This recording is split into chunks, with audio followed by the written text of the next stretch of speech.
So mtu wangu, demu wa Facebook amekuwa ana trend sana kwenye mtandao ya kijamii na kutajwa katika list ya influencers ambao wanapata pesa nyingi sana hapa 255 and of course pia net ama pesa ambazo waliweza kupata ama huwa wanalipa list iliweza kutolewa and of course zile pesa ziliweza kushtua watu wengi sana kwenye mtandao ya kijamii na kuzua reactions tofauti tofauti. So guys, before tuingie kwenye story ama kwenye utamu wa video ya kwetu, nakukumbusha tuweze kusubscribe kwenye YouTube ya kwetu ili usikose mambo ama updates ambazo tunazidi kukuandalia. So kuna hii list ambayo imekuwa ikitrend sana kwenye mtandao akisema kwamba demu wa Facebook ni moja ya influencers ambao wanalipwa pesa nyingi sana ama wanapata pesa mingi hapa 255 and of course demu wa Facebook pesa kwa kilikuwa around 35 million and of course watu waliweza kushtuka sana kwenye mtandao na kuona kwamba demu wa Facebook huenda anatengeneza pesa mingi sana. So watu walikuwa wanangoja demu wa Facebook mwenyewe aweze kuongelea ile story ama aweze kutuambia ama aweze kutupea update about ile story ama about zile pesa ambazo watu wengi waliweza kupost kwenye mtandao na kusema kwamba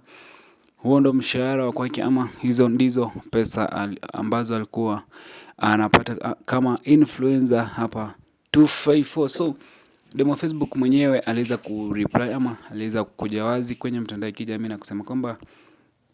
ile list ama zile pesa ambazo waliweza kuandika pale ni za uongo ama yeye mwenyewe anasema kwamba hajawahi tengeneza pesa kama hizo, kwa sababu anatuambia katika comment yake anasema kwamba pia alistruggle kuweza kununua iPhone 17 ya kwake and of course anasema kwamba angekuwa anatengeneza pesa kama hizo, maisha kwake ingeonekana kuwa mazuri ama ingeonyesha tu kwenye mtandao, na anasema kwamba pia angekuwa anatengeneza pesa kama hizo angekuwa na Range Rover ama angekuwa ana try ama angekuwa ana endesha magari makubwa kwenye mtandao ama angekuwa akitupostia maisha kwake kwenye mtandao ya kijamii, na kusema kwamba ile story ni ya uongo kabisa ama yeye mwenyewe anasema kwamba hahusiki kabisa katika ile story, na anasema ile ni mambo tu ya watu yeye kwenye mtandao ama watu wanazidi tu kupost uongo about